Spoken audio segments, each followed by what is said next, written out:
பெரியார்களே, அல்லாஹ்வினுடைய சாந்தியும் சமாதானமும் நம் அனைவர் மீதும் என்னென்றும் நின்று நிலவற்றுமாக என்றவனாக எனது உரையை ஆரம்பம் செய்கின்றேன். இந்த உலகத்திலே வாழக்கூடிய பலர் பல விஷயங்களை பெறுகிறார்கள், அதே விஷயங்களை இழக்கின்றார்கள். சிறு வயதாக இருந்த பொழுது தாய் தந்தையரை பெற்றிருக்கின்றோம். அந்த தாய் தந்தையர்களை நாம் வயதாக ஆக அவர்களை இழக்கின்றோம். அப்படி இழக்கின்ற பொழுது அவர்களுக்கு பெயர் அனாதை என்று கூறப்படுகின்றது. பொருள் நிறைய வைத்திருக்கக்கூடியவர் அதை பெற்றிருக்கும் பொழுது சந்தோஷமாக இருக்கின்றார். அதே சந்தர்ப்பத்திலே அதை சில நாள்களிலே இழக்கின்றான் என்றார். அப்படி இழக்கின்ற பொழுது அவருக்கென்று ஒரு பெயர் குறிப்பிட்டு சொல்லப்படுகின்றது. அதுபோல சிலர்கள் பதவியை பெற்றிருக்கின்றார்கள். இந்த பதவியில இருக்கின்ற பொழுது அவர்களுக்கு ஒரு பட்டத்தை கொடுக்கின்றார்கள், எம்எல்ஏ எம்பி என்று. அதை இழந்து விட்டார்கள் என்றால் அவர் முன்னாள் எம்எல்ஏ, முன்னாள் எம்பி, முன்னாள் சேர்மன் என்பதாக அழைக்கப்படுகின்றது. இதுபோல சிலர்கள் கண்ணியத்தை பெறுகின்றார்கள், கண்ணியத்தை இழக்கின்றார்கள். கட்டுப்பாடை பிறக்கின்றார்கள், கட்டுப்பாடை இழக்கின்றார்கள். இப்படி ஒரு மனிதன் பெற்றிருக்கக்கூடியவர்களை இழந்து விட்டான் என்றால் அவன் அதை திரும்பவும் பெற்றுக்கொள்ளலாம். தாயை இழந்திருக்கக்கூடிய ஒரு மனிதன் மனைவி மூலமாக தாய்க்கு பின் தாரம் என்று அவர்களுடைய தயவிலே வாழுகின்றான். பொருளை ஒரு மனிதன் இழந்து விட்டான் என்றால் அவன் முயற்சி செய்தால் பொருளை அவன் திரும்பவும் பெற்றுக்கொள்ள முடியும், பொருள் சேர்க்க முடியும். பதவியை இழந்தவர்கள் அந்த பதவியை திரும்பவும் பெற்றுக்கொள்ள முடியும். இப்படி உலகத்திலே நாம் எதை இழக்கின்றோமோ அதையெல்லாம் நாம் முயற்சி செய்கின்ற பொழுது திரும்பவும் நாம் அதை பெற்றுக்கொள்ளலாம். ஒரு மனிதன் இவ்வுலகத்திலே அமல்களை செய்கின்றார், தொழுகின்றார், நோன்பு நோக்கின்றார், ஜகாத் கொடுக்கின்றார், ஹஜ் செய்கின்றார், குர்ஆன் ஓதுகின்றார், திக்ர் செய்கின்றார், தௌபா செய்கின்றார். இவையெல்லாம் இந்த உலகத்திலே நாம் ஏன் செய்கின்றோம் என்றால் நாளை மறுவுலகத்திலே அது நமக்கு நன்மைகளாக கிடைக்கும். அந்த நன்மையின் மூலமாகத்தான் நாம் சொர்க்கத்தை பெற முடியும். சொர்க்கத்தை பெறுவதற்கு இந்த நன்மைகள் எல்லாம் தேவைப்படுகின்றது என்பதாக நாம் எண்ணி இந்த நன்மைகளை செய்கின்றோம். தொழுகை, நோன்பு, ஸகாத், ஹஜ், குர்ஆன் ஓதுதல், திக்ர் செய்தல், தௌபா செய்தல், இஸ்திக்ஃபார் செய்தல், சதகா செய்தல், இப்படி எண்ணற்ற பல நற்காரியங்களை செய்கின்றோம். மறுவுலகத்திலே நமக்கு கிடைக்கும் நன்மை என்பதற்காகத்தான். ஆனால் இந்த உலகத்திலே செய்திருக்கக்கூடிய அமல்கள் நாளை மறுவுலகத்துல நன்மைகளாக கிடைக்கவில்லை என்றால் அந்த நன்மைகளை நாம் திரும்பவும் செய்வதற்கு இந்த உலகத்திற்கு வர முடியாது. ஏனென்றால் நம்ம மரணித்து விட்ட அவர்களுக்கும் இவ்வுலகத்திற்கு மத்தியிலே ஒரு திரை விழுந்து விடுகின்றது. இவ்வுலகத்திலே செய்வதுதான் நல்ல அமல்கள், மறுவுலகத்திலே நன்மை செய்ய முடியாது. இவ்வுலகத்திற்கு திரும்பவும் அந்த நன்மையும் செய்ய முடியாது. ஆனால் இந்த உலகத்திலே மனிதன் செய்திருக்கக்கூடிய இந்த நற்கருமங்களை நாளைக்கு மறுவுலகத்துல பார்த்தான் என்று சொன்னால் அதை இழக்கக்கூடிய ஒரு சூழ்நிலையில இருப்பான். அது இருக்காது அவனுடைய ஏட்டுல. நாமெல்லாம் நம்ப இருக்கின்றோம், நம்மளுடைய நன்மை தீமைகள் ஏற்றிலே எழுதப்படுகின்றது. வலது பக்கத்திலே ஒரு மலக்கு, இடது பக்கத்திலே ஒரு மலக்கு இருந்து நமது நன்மை தீமைகளை எழுதி கொண்டிருக்கின்றார்கள்.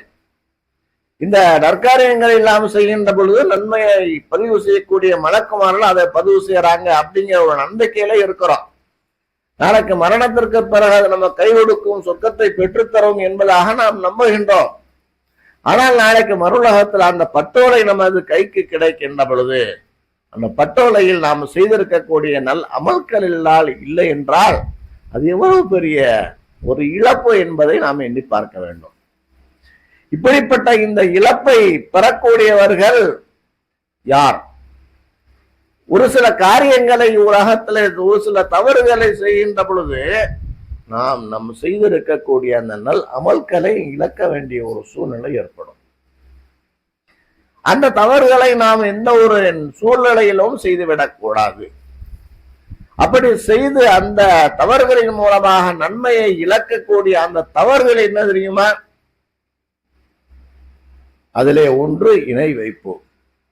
இணை வைப்பு என்றால் என்ன? நாம் பல தடவை நாம் கேட்டு இருக்கின்றோம். அல்லாஹ்வை வணங்கக்கூடிய மனிதர்கள் அல்லாஹ்வை வணங்கி கொண்டு அல்லாஹுடைய படைப்புகளையும் வணங்குதல், இதுதான் இணை வைப்பு. அல்லாஹ்வை தவிர உள்ள அனைத்தும் அல்லாஹ்வுடைய படைப்புகள். அல்லாஹ்வை தவிர உள்ள அனைத்தும் அல்லாஹ்வுடைய படைப்புகள். அவர்கள் மலக்குமார்களாக இருந்தாலும் சரி, நபிமார்களாக இருந்தாலும் சரி, அவுலியாக்களாக இருந்தாலும் சரி, மனிதர்களாக இருந்தாலும் சரி, ஷேகுமார்கள் ஆலிம் உலமாக்களாக இருந்தாலும் சரி, அல்லது பிரம்மாண்டமான படைப்பாக இருக்கக்கூடிய வானம் பூமி சூரியன் சந்திரனாக இருந்தாலும் சரி, அனைத்தும் அல்லாஹ்வுடைய படைப்பு. அல்லாஹ்வையும் வணங்கி கொண்டு அல்லாஹ்வுடைய படைப்புகளையும் யாராவது ஒரு வணங்கினால் அதற்கு பெயர் இணை வைப்பு என்பதாக கூறப்படும். இந்த இணை வைப்பின் மூலமாக ஒரு மனிதன் மறுலகத்திலே நன்மையை இழக்கின்றான். இணை வைக்கக்கூடிய ஒருவர் அதை அறிந்தோ அறியாமலோ செய்து விடுகின்றார். செய்துவிட்ட பிறகு அவர் நன்மையான காரியங்களையும் செய்கின்றார். நான் மேலே கூறி காண்பித்த தொழுகை, நோன்பு, ஜகாத், ஹஜ், இஸ்திக்ஃபார், குர்ஆன் ஓதுதல், இப்படிப்பட்ட நன்மைகளை இபாதத்துகளை செய்கின்றார்.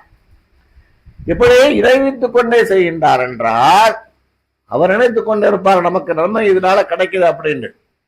ஆனா நாளைக்கு மறுலகத்தில் அவருடைய பட்டோலையை பார்க்கின்ற பொழுது அவர் செய்திருக்கக்கூடிய நல் அமல்கள் அதிலே இருக்காது.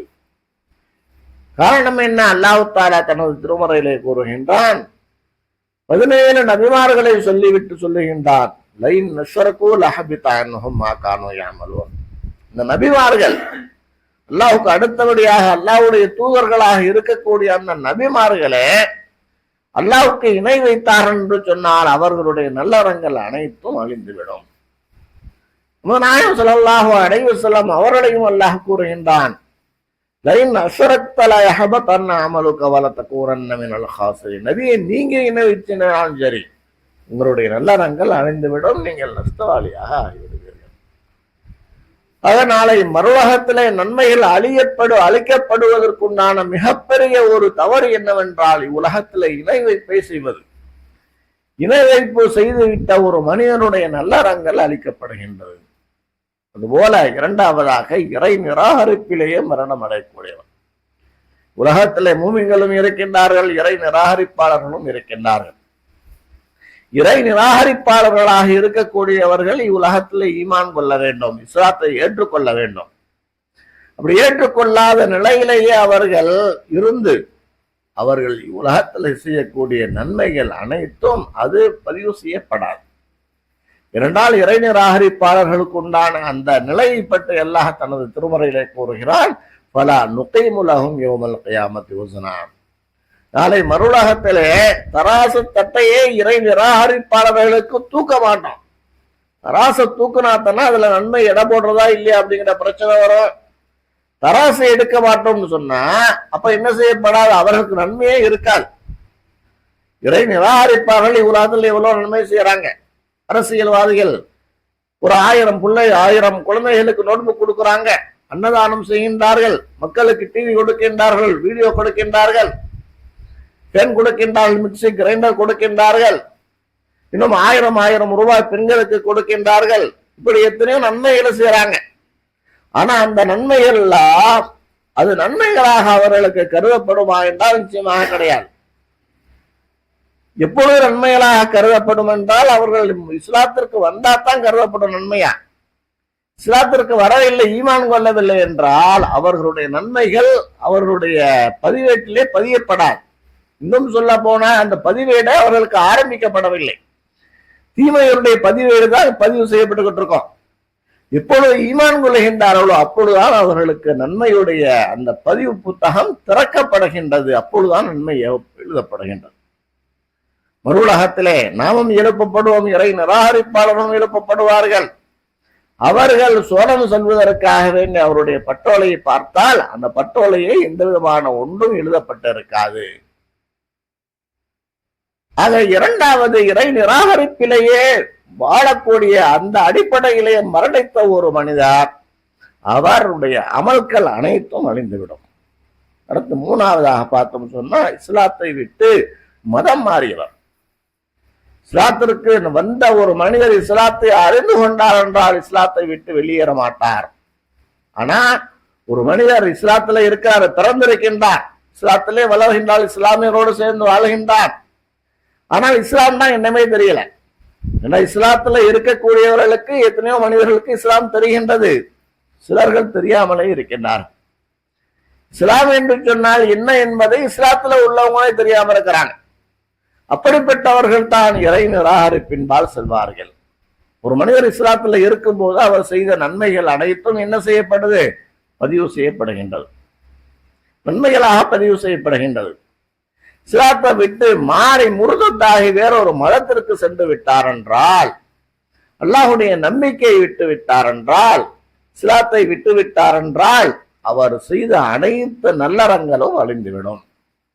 40-50 வயசுல என்ன செய்யறாரு? அவர் இஸ்லாத்தை விட்டு போயிட்டார். 40-50 ஆண்டு காலமாக அவர் செய்த நன்மைகள் அனைத்தும், எந்த நன்மையாக இருந்தாலும் சரி, அனைத்தும் என்ன செய்யும்? அழிக்கப்பட்டுவிடும். அதுபோல அல்லாஹ் தஆலா தனது திருமறையிலே கூறுகிறார், உமன் இருத்தது மின்கும் அன் தீனிஹி ஃபயமுத்து வஹுவ காஃபிருன் ஃபௌலாயிக ஹபிதத் அமாலுஹும். இவர் தன்னுடைய இந்த இஸ்லாமிய மார்க்கத்தை விட்டு முர்த்தத்தாய் காதலாக மரணிக்கின்றாரோ அவருடைய நல்லறங்கள் அழைக்கப்பட்டு விடுகின்றது. நல்லறங்களே இருக்க அவருடைய பற்றோலைங்க. அதுக்கு அடுத்து பார்த்தோம்னு சொன்னா அசர் தொழுகையை விடுவது. அசருடைய தொழுகை என்பது ஒரு முபாரக்கான ஒரு தொழுகை. அந்த அசர் தொழுகை ஸல்லல்லாஹு அலைஹி வஸல்லம் அவர்கள் கூறினார்கள், மன் தரக்க ஸலாத்துல அஸ்ரி ஃபகத் ஹபித அமலுஹு. அசருடைய தொழுகை யார் விடுறாரோ ஒரு தொழுகைக்கும் ஒரு சிறப்பு இருக்கின்றது. குறிப்பாக அசர் தொழுகைக்கு ஒரு சிறப்பு இருக்கின்றது. அந்த அசர் தொழுகையை விடக்கூடிய ஒரு மனிதர் அவருடைய நன்மைகள் அழிந்து விடுகின்றது சொன்னாங்க ஸல்லல்லாஹு அலைஹி வஸல்லம் அவர்கள். அதுபோல நாம் விதியை நம்பி இருக்கின்றோம். இஸ்லாத்தினுடைய கடமைகளிலே ஒன்று, ஈமானுடைய கடமைகளிலே ஒன்று விதியை நம்ப வேண்டும். மனிதன செய்யக்கூடிய நல்லது கெட்டது அனைத்தும் அல்லாஹ்வுடைய நாட்டப்படிதான் நடக்கின்றது. அதுதான் விதி. ஒரு ஆள் எல்லாத்தையும் நம்புறாரு, அல்லாஹ் நம்புறாரு, தூதரை நம்புறாரு, வேதத்தை நம்புறாரு, மறுமை நாளை நம்புறாரு, கபரில் கேள்வி எடுக்கப்படும் நம்புறாரு, எல்லாத்தையும் நம்புறாரு, விதியை மட்டும் நம்ப மாட்டேங்கிறார் என்று சொன்னா இன்றைக்கு நிறைய மனிதர்கள் இந்த விதியை மட்டும் நம்புறதில்லை. நாம சம்பாதிக்கிறோம், நமக்கு பரம் கிடைக்குது, நாம முயற்சி பண்றோம், நமக்கு கிடைக்குது. முயற்சியை தான் நம்புகின்றார்களே தவிர விதியை அல்லாஹ்வுடைய ஏற்பாட்டின் பிரகாரம் நடக்கின்றது என்பதை நம்புவது கிடையாது. அதனால தான் ஸல்லல்லாஹு அலைஹி வஸல்லம் அவர்கள் கூறினார்கள், யார் விதியை நம்ப மறுக்கின்றாரோ அவர் அதை நம்புகின்ற வரை அவருடைய அமல்கள் ஏற்றுக்கொள்ளப்படுவது கிடையாது, அவருடைய அமல்கள் அழிக்கப்பட்டு விடுகின்றது. அல்லாஹ் தஆலா தனது திருமறையிலே கூறுகிறார், வகுல்ல ஷைஇன் வஹலக குல்ல ஷைஇன் ஃபகத்தரஹு தக்தீரா. அல்லாஹ் தஆலா ஒரு வஸ்துவையும் படைத்து அதற்கென்று ஒரு நியதியை ஏற்படுத்தி இருக்கின்றான், விதியை ஏற்படுத்தி இருக்கின்றான். விதி இல்லாமல் எதுவுமே நடப்பது கிடையாது என்கின்ற நம்பிக்கை நமக்கு இருக்க வேண்டும். இன்னும் சொல்ல போனால் நாம் எண்ணக்கூடிய எண்ணங்கள் கூட அல்லாஹ் எண்ணாமல் அது நமக்கு கிடைப்பது கிடையாது. வமா தஷாஉன இல்லா யஷா அல்லாஹ், அல்லாஹ் தஆலா தனது திருமறையிலே குறிப்பிடுகின்றான். இப்படி பார்த்தோம்னு சொன்னா விதியை நம்புகின்றவரை விதியை மறுக்கக்கூடியவருடைய நல்ல அமல்கள் மறுக்கப்படுகின்றது. அதுபோல ஒரு மனிதர் குறியாரிடம் சென்று குறி கேட்பது, ஸல்லல்லாஹு அலைஹி வஸல்லம் அவர்கள் கூறினார்கள், மன் அத்தா அர்ராஃபன் அவு காஹினன் ஃபஸதகஹு பிமா யகூலு லம் துக்பல் லஹு ஸலாத்து 40 யௌமா. ஒரு மனிதர் ஒரு குறியாரிடம், குறி சொல்பவரிடம் சென்று ஏதாவது ஒரு விஷயத்தை கேட்டு அது உண்மையிலே நடக்கும், அது உண்மைதான் அப்படின்னு நம்புறான்னு சொன்னா அவருடைய 40 நாள் தொழுகைகள் ஏற்றுக்கொள்ளப்படுவது கிடையாது. குறியேக்க போறாரா, அது அது உண்மைன்னு நம்புறாரு, மனதார நம்புறாரு. நம்பி இருக்கக்கூடிய அவர் அந்த நிலையிலும் அவர் நன்மையான காரியங்களை செய்தார் என்றால், விவாதத்தை செய்தார் என்றால், பிற மனிதர்களுக்கு நல்லது செய்தார் என்றால் அந்த நன்மைகளுடைய கணக்கு அவர்களுக்கு கொடுக்கப்படுவது கிடையாது. அந்த நன்மையுடைய சவாப் அவருக்கு கிடைப்பது கிடையாது, அழைக்கப்பட்டு விடுகின்றது. ஏனென்றால் அல்லாஹ் தஆலாவால் தடுக்கப்பட்டு இருக்கக்கூடிய அந்த குறியாரணம் செய்து குறியை கேட்கக்கூடிய அந்த தவறை செய்திருக்கின்றார் என்ற காரணத்தினால். இதுபோல பார்த்தோம்னு சொன்னா பிதாத். பிதாத் என்று சொன்னால் என்ன? மார்க்கத்தில் இல்லாதவைகளை செய்வது. மார்க்கம் என்றால் என்ன? அல்லாஹ்வும் அல்லாஹ்வுடைய தூதரும் செய்து சொல்லி காட்டியதுதான் மார்க்கம். அல்லாஹ் தஆலா குர்ஆன்ல சொல்லியிருந்தான்னு சொன்னா அது மார்க்கம். ஸல்லல்லாஹு அலைஹி வஸல்லம் அவர்கள் செய்தது, சொன்னது, அங்கீகரித்தது அனைத்தும் ஹதீஸ்களாக பதிவு செய்யப்பட்டிருக்கின்றது. இந்த ஹதீஸ்ல இருக்கணும், ஸல்லல்லாஹு அலைஹி வஸல்லம் சொல்லி இருக்கணும், அல்லது செஞ்சிருக்கணும், அல்லது அங்கீகரித்திருக்க வேண்டும். இவைகள் அனைத்தும் சஹீஹான கிரந்தங்களாக பதிவு செய்யப்பட்டிருக்கின்றது. அப்படி பதிவு செய்யப்பட்டிருக்கக்கூடிய அவைகளில் ஒன்றாக இருக்க வேண்டும் மார்க்கம் என்று கருதப்படுவது. ஆனா இந்த மார்க்கம் என்று இஸ்லாத்திலே கருதப்படாத ஒன்றை ஒரு மனிதர் செய்கின்றார், அதான் பிதஅத் அப்படிங்கிறது. பிதஅத் அப்படிங்கிறது ஒரு நன்மை போன்றுதான் தெரியும், ஆனால் அது ஒரு தீமை. உதாரணம் பார்த்தோம்னு சொன்னா ஸல்லல்லாஹு அலைஹி வஸல்லம் அவர்கள் தங்களுடைய ஜீவிய காலத்துல இத்தனை தடவை தொழுவிச்சிருக்கிறாங்க. இத்தனை தடவை என்ன செஞ்சிருக்காங்க? தொழுவிச்சிருக்கிறாங்க. தொழுததற்கு பிறகு அவர்கள் துஆ கேட்க பின்னால் உள்ளவர்கள் எல்லாம் ஆமீன் சொல்லி இருக்கின்றார்களா என்றால் அவ்வாறு நடந்தது கிடையாது. வாழ்க்கையில துரு வைத்தது பிறகு துஆ கேட்டு பிறர்கள் ஆமீன் சொல்லி இருக்கின்றார்களா என்றால் கிடையாது. ஆனா இது பல இடத்துல இப்ப நடைமுறைக்கு வந்துருச்சு. குர்ஆன்லயோ ஹதீஸ்லயோ இது பற்றி உண்டான அறிவிப்பு எதுவும் வரவில்லை. ஒரு நாள் கூட என்ன செய்யல அந்த மாதிரி செய்ய. தன்னால துஆ கேட்கலாம், அல்லாட்ட துஆ கேட்க நாம் தான் கேட்க வேண்டும். எனக்கு நன்மை கொடுப்பாயாக, என்னுடைய ரிஸ்கில் அபிவிருத்தியை தருவாயாக, என மனைவி மக்களுக்கு சுகத்தை கொடுப்பாயாக, என்னுடைய உடல்நிலை சீராக்குவாயாக என்று நமக்குண்டான விஷயங்களை அல்லாஹ்விடம் நாம் நேரடியாக கேட்டு பெற வேண்டும். ஆனா இங்க என்ன செய்யறாரு? இமாம் சொல்றாரு எனக்கு யா அல்லாஹ் நன்மை கொடுப்பாயாக என்று. அதற்கு பின்னால இருக்கக்கூடியவர்கள் ஆமீன் சொல்றாங்க. அவருக்கு அவர் அரபியில கேட்கக்கூடியதை அங்கீகரிக்கின்றார்கள் பின்னால் உள்ளவர்கள். இப்ப இது இஸ்லாத்திலே நடைமுறையில இல்லை, ஸல்லல்லாஹு அலைஹி வஸல்லம் அவர்கள் செய்யவில்லை. அப்ப இது பிதஅத். தொழுகைக்கு பிறகு ஜமாத்தாக தொழுவதற்கு பிறகு ஒருவர் துஆ கேட்க பிறர்கள் ஆமீன் சொல்லுவது என்பது நடைமுறையில இல்லை, அது இஸ்லாத்துல இல்லாதது. அப்படி ஒரு மனிதர் துஆ கேட்கிறாரு, துஆ கேட்டாக்கா அது என்ன செய்யப்படும்? அங்கீகரிக்கப்படுவது கிடையாது, அது மறுக்கப்படும். ஸல்லல்லாஹு அலைஹி வஸல்லம் அவர்கள் கூறினார்கள், ஒன் அஹதத ஃபி அம்ரினா ஹாதா மா லைஸ மின்ஹு ஃபஹுவ ரத்துன். நம்முடைய மார்க்கத்துல இல்லாத ஒரு மனிதர் இதே மார்க்கம் அப்படின்னு சொல்லி சொன்னாருன்னு சொன்னா அவர் செய்யக்கூடிய அந்த அமல்கள் அங்கீகரிக்கப்படாது. இப்ப ஒரு கூட்டான ஒரு தொழுகைக்கு பிறகு ஒரு மனிதன் துஆ கேட்க பிறகு ஆமீன் சொல்லுகின்றார் என்றால் அதற்கு நன்மை கிடைக்குமா? அல்லாட்ட கிடைக்காது நிச்சயமா. ஏன்? அது ஸல்லல்லாஹு அலைஹி வஸல்லம் அவர்களால் வழிகாட்டப்படவில்லை. அதுபோல பார்த்தீங்கன்னு சொன்னா இந்த ஜும்மாவுல 3 ஹுத்பா நடத்துறாங்க. ஜும்மாவுல இத்தனை ஹுத்பா? 3 ஹுத்பா. ஜும்மாவுல 2 ஹுத்பா தான். ஹுத்பா என்று சொன்னால் உரை. நான் இப்போது உரையாற்றி கொண்டிருக்கின்றனவா, இதற்கு பேரு ஹுத்பான்னு சொல்லப்படும். சில இடத்துல என்ன செய்வாங்க? 3 ஹுத்பா, 2 ஹுத்பா தான் இஸ்லாத்துல ஜும்மாவுல. ஆனா 3 ஹுத்பா ஓதுவாங்க. எப்படி ஓதுவாங்க? ஒரு ஹுத்பாவை என்ன செய்வாங்க? தமிழ்ல பிரசங்கம் பண்ணுவாங்க, அதுக்கு பயான் அப்படின்னு. இன்னும் 2 ஹுத்பாவை என்ன செய்வாங்க? அரபியில போய் மிம்பர்ல உட்கார்ந்து ஓதுவாங்க. இப்போ 3 ஹுத்பாவாயிடுச்சு.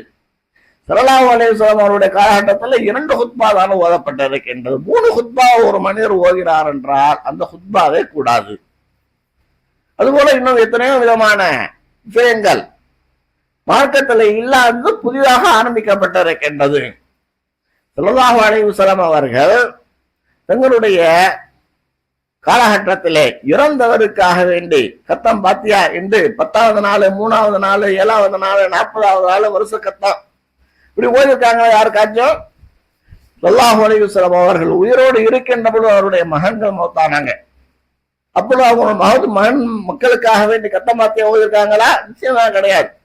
இப்ப இந்த கத்தம் பாத்தியால எப்படி வந்தது அப்படின்னு சொன்னா இறை நிராகரிப்பாளர்கள், காஃபிர்கள், அவர்கள் தங்களுடைய மதத்திலே வைத்திருக்கக்கூடிய நடைமுறை.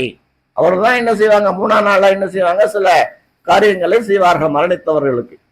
10வது நாள்ல சில காரியங்கள் செய்வாங்க, 7வது நாள்ல சில காரியங்கள் செய்வாங்க, 40வது நாள் வருஷத்துல என்ன செய்வாங்க? ஒரு சில காரியங்களை செய்வார்கள். அது அவர்களுடைய மதத்துல உள்ளது. அந்த மதத்துல உள்ளதை கொண்டு வந்து நமது மார்க்கத்துல சொருவி இதான் மார்க்கம் அப்படின்னு புதிதாக நடைமுறைகள் வந்திருக்கின்றது. அந்த நடைமுறைகளை செஞ்சோம் சொன்னதுனால நன்மை கிடைக்குமா என்று சொன்னால் நிச்சயமாக கிடைக்காது. ஏன்? அது மார்க்கத்துல இல்லை. மார்க்கம் சொன்னா ஒரு வரைமுறை இருக்கணும்ல, ஒன்றுக்கும் ஒரு எல்லை இருக்கணுமா இல்லையா? இதுதான் மார்க்கம் அப்படின்னு. மார்க்கத்துல இல்லாத 4 பேர் 10 பேர் செய்யறாங்க, நம்மளும் செய்வோம். 1000 பேர் செய்யறாங்க, நம்மளும் செய்வோம். எல்லாரும் செய்யறாங்க, நம்மளும் செய்வோம் என்று நாம் சென்றோம் என்றால் அது ஏற்றுக்கொள்ளப்படாது. மார்க்கத்திலே புதிதாக இருக்கக்கூடிய ஒன்றை ஒரு மனிதன் செய்தான் என்று சொன்னால் அது என்ன செய்யப்படாது? ஏற்றுக்கொள்ளப்படாது. அதுபோல பிறருக்கு அநியாயம் செய்யக்கூடியவன், ஒரு மனிதன் பிறருக்கு அநியாயம் செய்கின்றார் என்று சொன்னால் அவனுடைய நன்மைகள் நாளை மறுலகத்திலே அநியாயம் செய்யப்பட்டவர்களால் பிடுங்கப்பட்டுவிடும். ஸல்லல்லாஹு அலைஹி வஸல்லம் கேட்டாங்க சஹாபாக்கள் ஒரு தடவை, ஏழை என்று சொன்னால் யார் தெரியுமா என்று. சஹாபாக்கள் சொன்னாங்க, யார்கிட்ட காசு இல்லையோ அவங்க தான் ஏழை, திரகம் தீனார்கள் இல்லையோ அவங்க தான் ஏழை அப்படின்னாங்க. அவங்க இல்ல ஏழை. அதை மறுலகத்துல என்ன செய்வார்? ஒரு மனிதர் இவ்வுலகத்திலே அவர் செய்திருக்கக்கூடிய நன்மைகளை சுமந்து கொண்டு என்ன செய்வாரு? மலை போல சுமந்து கொண்டு சொர்க்கத்துக்கு போயிருப்பார்.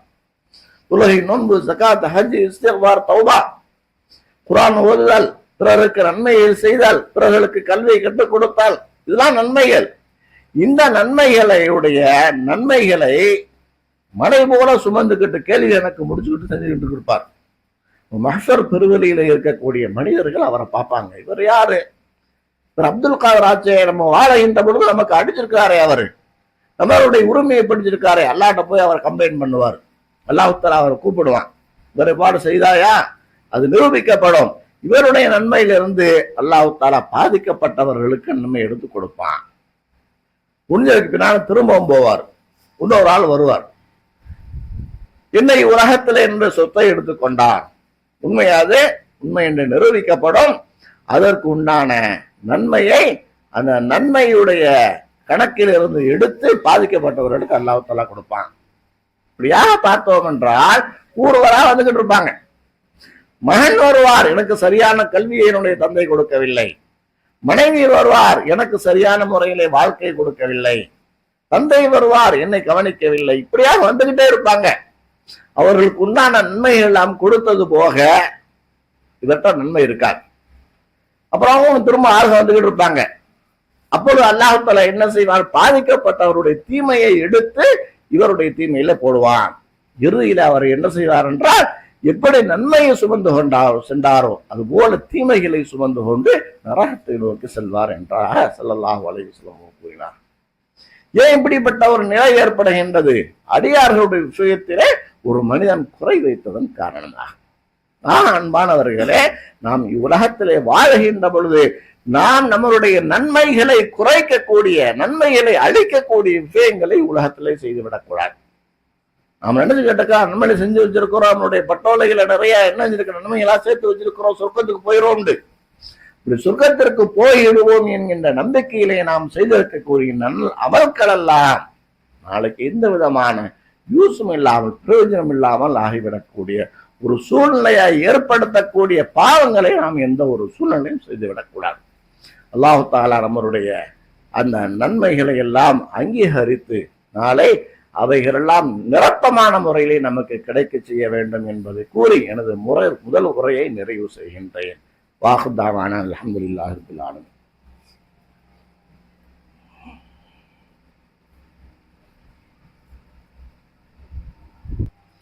அல்ஹம்துலில்லாஹ்.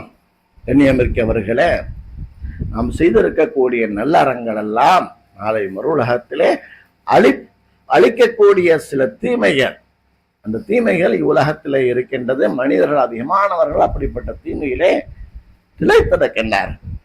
அந்த தீமைகளை பற்றி நாளை மறுஉலகத்திலே நன்மைகளை அழிக்கக்கூடிய தீமைகளை பற்றி நாம் இன்றைய நாளிலே பார்த்து வந்து கொண்டிருக்கின்றோம். ஒரு மனிதர் உறவை முறிக்கின்றார் என்றால், உறவுனா எது உறவு?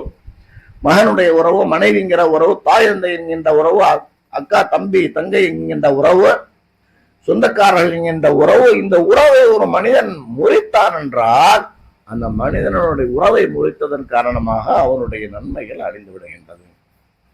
ஸல்லல்லாஹு அலைஹி வஸல்லம் அவர்கள் கூறினார்கள், ஆதமுடைய மக்களுடைய அமல்கள் அனைத்தும் எடுத்து காட்டப்படும். ஒவ்வொரு வெள்ளிக்கிழமையும் ஒவ்வொரு வியாழக்கிழமையும் எடுத்து காட்டப்படுகின்றது. ஆனால் ஒரு மனிதன் உறவை முறித்தான் என்று சொன்னால் அவனுடைய அமல்கள் ஏற்றுக்கொள்ளப்படுவது கிடையாது. அதுபோல ஒரு மனிதன் செய்த தர்மத்தை சொல்லி காட்டுகின்றார். மன்னபி மஅரூஃபிஹி ஃபகத் அஃஸத. அடுத்தவருக்கு நாம் கொடுத்து உதவுகின்றோம், அது எந்த ஒரு உதவியாக இருக்கட்டும். ஏன் உதவிக்கு செய்கின்றோம் என்றால் நாளை அதற்கு பகரம் நன்மையாக கிடைக்கும் என்பதற்காக. அப்படி செய்கின்ற ஒரு மனிதர் அதை சொல்லி காட்டினார் என்றால், ஒரு வருஷத்துக்கு பின்னால 10 வருஷத்துக்கு பின்னால அல்லது 30 வருஷத்துக்கு பின்னால சொல்லி காட்டார், உனக்கு நான் அன்னைக்கு அவ்வளவு ரூபா கொடுத்தனே, என்கிட்ட வந்து நின்றையே, இன்னும் என்னவளவு உனக்கு உதவி செய்தது யார் என்று சொல்லி காண்பித்தான் என்றால் அந்த அவன் செய்திருக்கக்கூடிய நல்லறங்கள் அளிக்கப்பட்டு விடுகின்றது. இப்படியாக பார்த்தோம் என்றால் நாளை மறுலகத்திலே நம்மை திவாலாக ஆக்கக்கூடிய எத்தனையோ விதமான தவறுகளை நாம் செய்து கொண்டிருக்கின்றோம் இந்த உலகத்திலே. இந்த நிலையில் நன்மைகளையும் செய்த நிலை, நன்மைகளையும் செய்து கொண்டு நம்மளுடைய நல்லறத்தை அழிக்கக்கூடியவைகளையும் இவ்வுலகத்திலே நம்மில் அதிகமானவர்கள் செய்து வருகின்றோம். அவைகளை எல்லாம் நாம் புரிந்து கொண்டு அப்படிப்பட்ட காரியங்களை நாம் இவ்வுலகத்திலே செய்துவிடக்கூடாது. எல்லாம் வல்ல அல்லாஹு தஆலா நாம் செய்திருக்கக்கூடிய நல்லறங்களை முழுமையான முறையில ஏற்றுக்கொண்டு நாளை அதன் மூலமாக மறுலகத்திற்கு செல்லக்கூடிய நல்லடியார்களாக ஆக்கி அல்புரிவானாக என்கின்ற பிரார்த்தனையோடு நிறைவு செய்கின்றேன். வாஹு தஅவானா அல்ஹம்துலில்லாஹி ரப்பில் ஆலமீன்.